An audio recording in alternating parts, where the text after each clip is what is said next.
Assalamualaikum warahmatullahi wabarakatuh.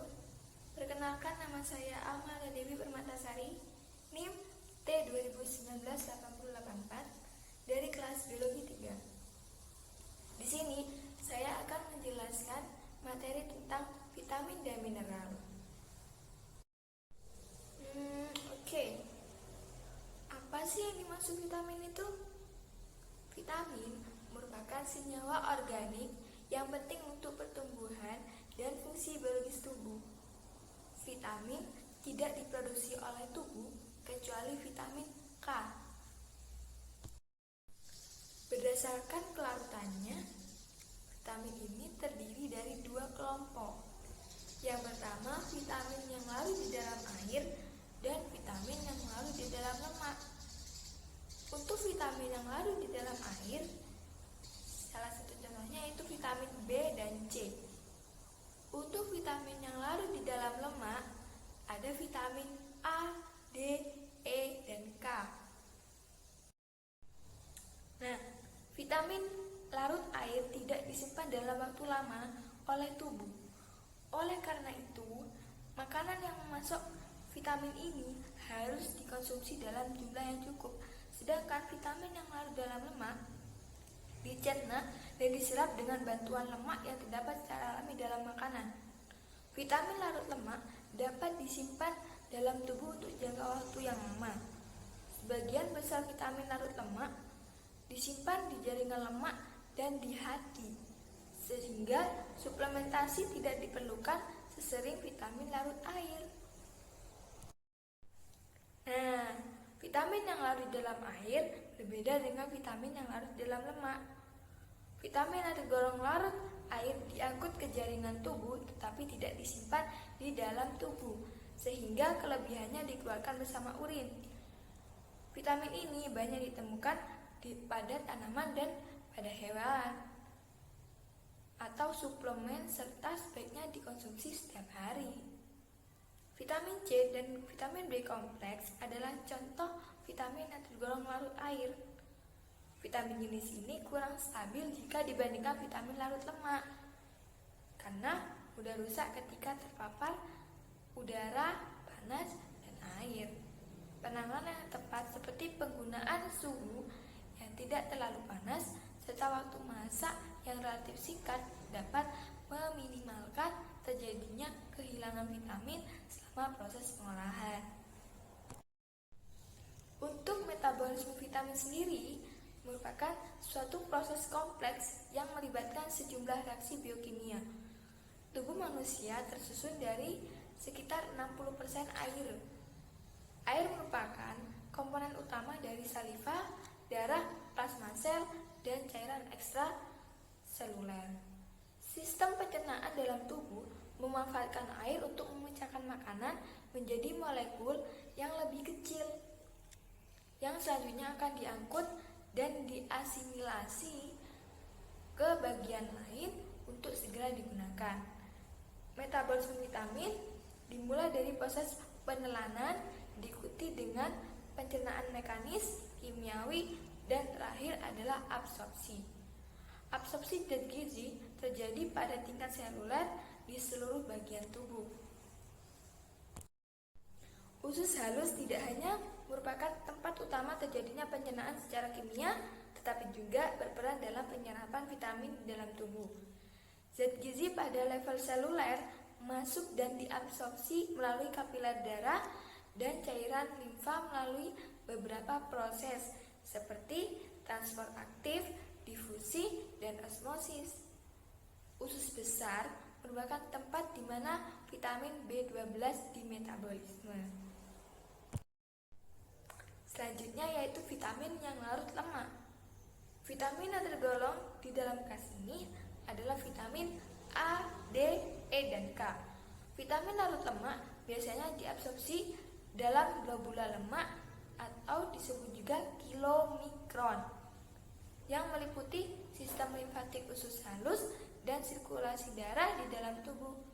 Vitamin jenis ini dapat disimpan di dalam tubuh, yaitu di dalam hati dan jaringan adiposa, sehingga tidak memerlukan konsumsi setiap hari seperti vitamin yang larut di dalam air.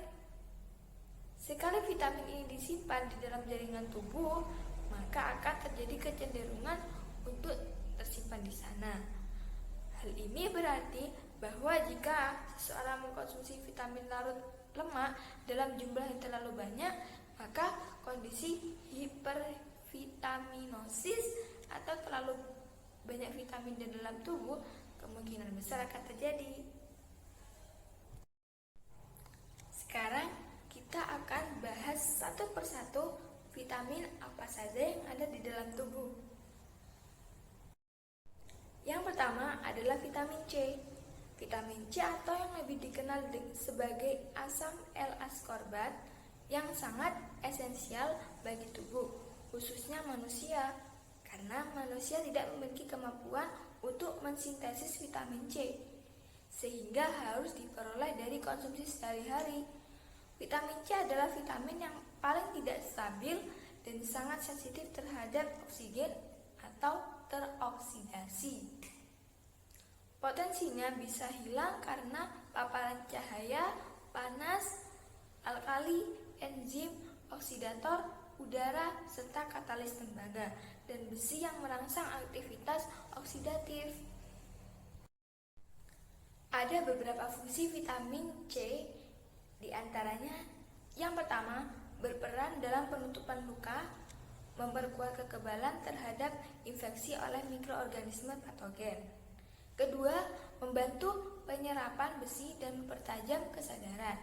Yang ketiga, vitamin C diperlukan untuk sintesis kolagen, yaitu komponen struktural yang penting dalam sintesis neurotransmitter yang mana sangat penting bagi fungsi otak.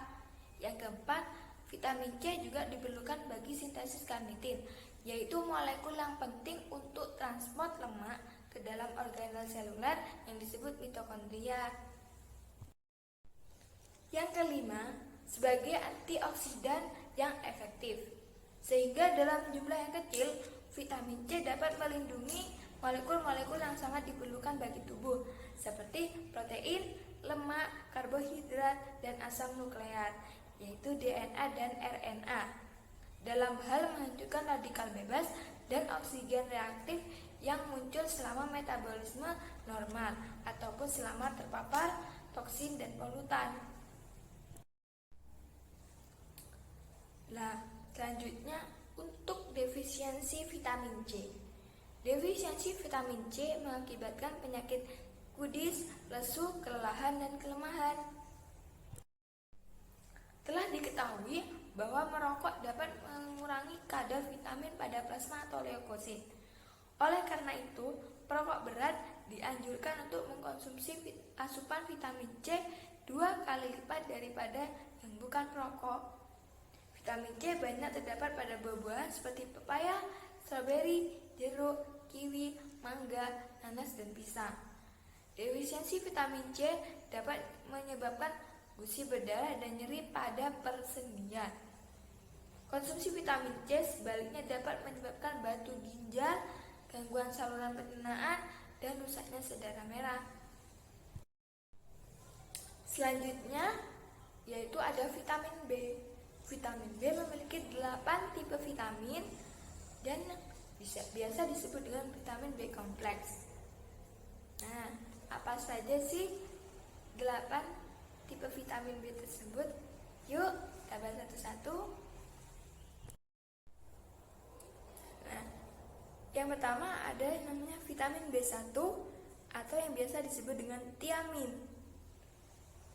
Tiamin ini memiliki fungsi memelihara sistem saraf, dan jika kita kekurangan vitamin B1 atau tiamin ini dapat mengakibatkan beri-beri dan edema.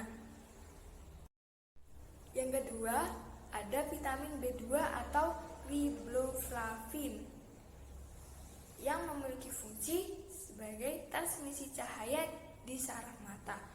Dan jika kita kekurangan vitamin B2 ini dapat menyebabkan katarak, keilosis atau radang kulit. Yang ketiga, ada yang namanya vitamin B3 atau niacin.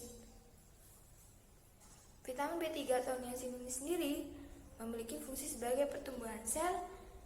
Dan jika kita kekurangan vitamin B3 dapat menyebabkan namanya pellagra, yaitu penyakit 3D, dermatitis, diare, dan demensia. Yang keempat, ada vitamin B5. Vitamin B5 ini memiliki fungsi yaitu memelihara kadar gula dalam darah.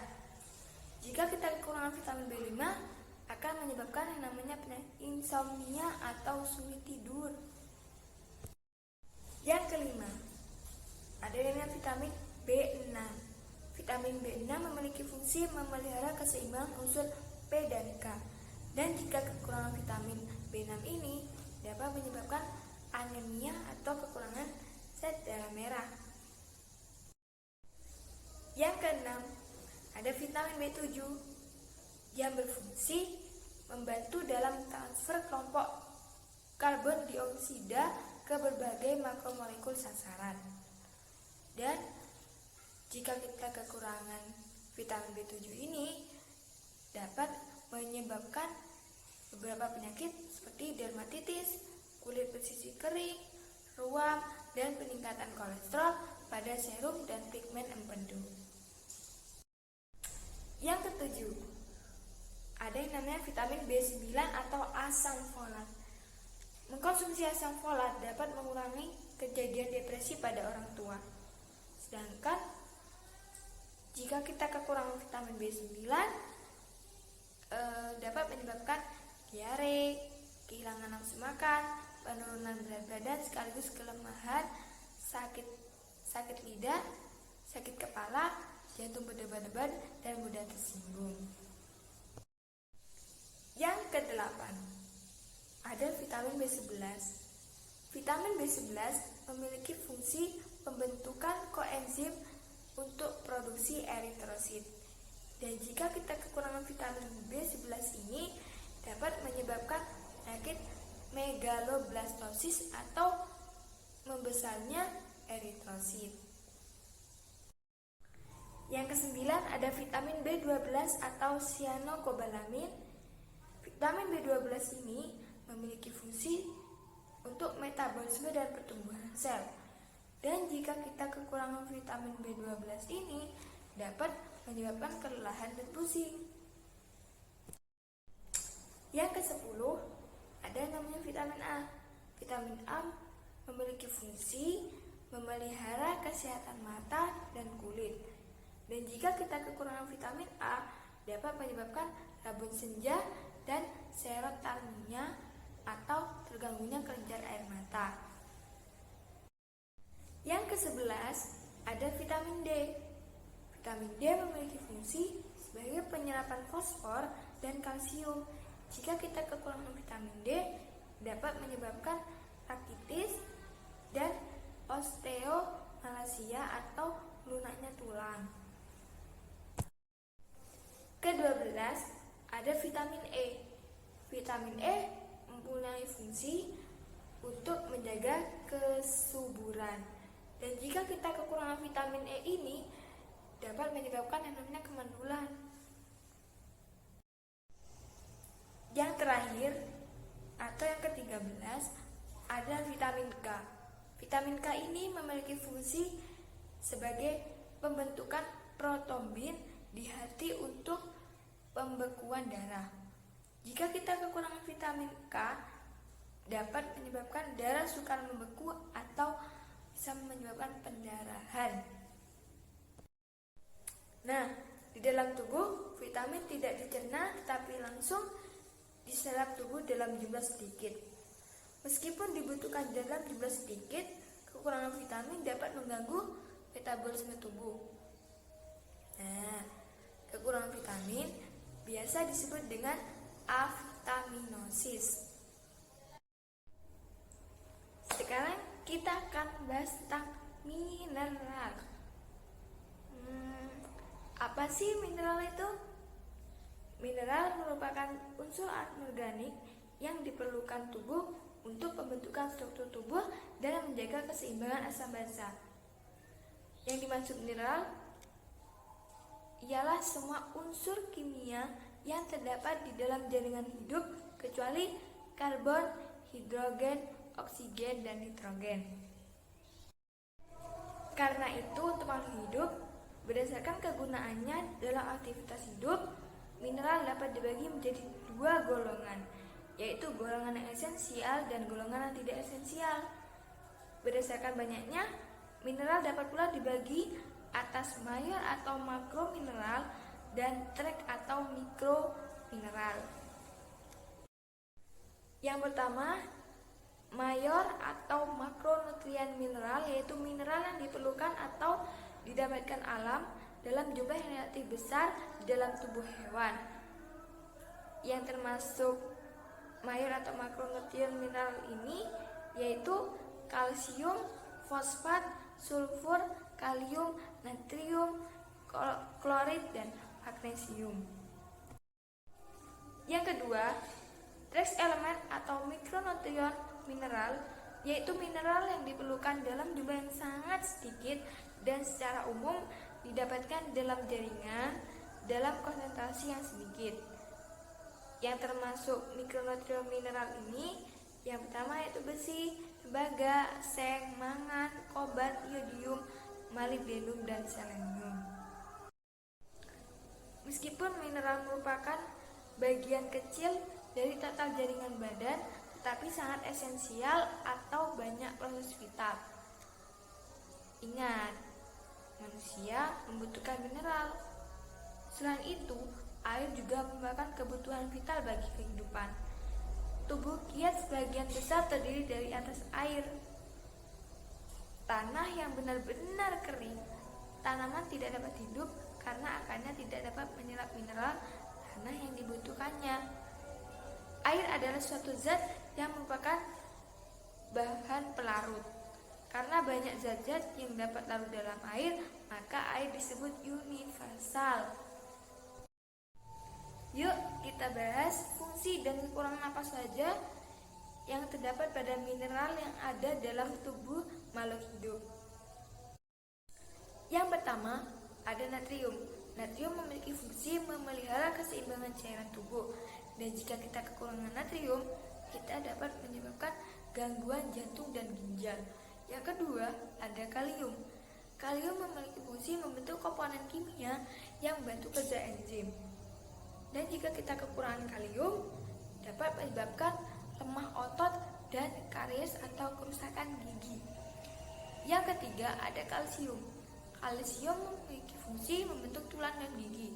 Dan jika kita kekurangan kalsium, dapat menyebabkan osteoporosis dan rakitis. Yang keempat, ada fosfor. Fosfor dapat membentuk tulang dan gigi dan juga kontraksi otot. Jika kita kekurangan fosfor, dapat menyebabkan osteoporosis. Yang kelima, ada magnesium, yaitu memiliki fungsi sebagai respirasi seluler.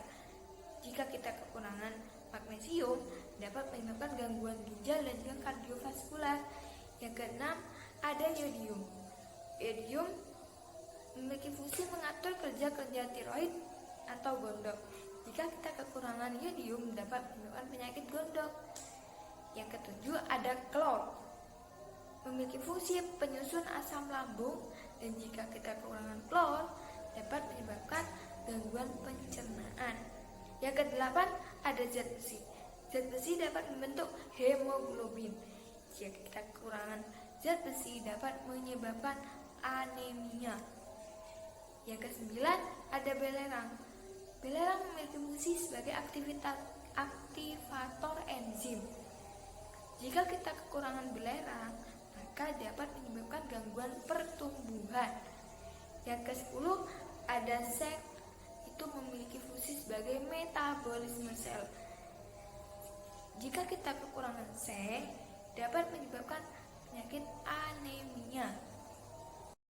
Yang ke-11, ada tembaga. Jika kita kekurangan tembaga, dapat menyebabkan gangguan sistem saraf. Oh ya, tembaga juga memiliki fungsi memelihara saraf. Yang terakhir, ada fluor. Fluor memiliki fungsi menguatkan tulang dan gigi. Jika kita kekurangan fluor, dapat menyebabkan periodontal atau radang jaringan penyangga gigi. Sekian penjelasan dari saya dan semoga bermanfaat untuk teman-teman semua. Selamat menonton teman-teman. Saya akhiri. Wassalamualaikum warahmatullahi wabarakatuh.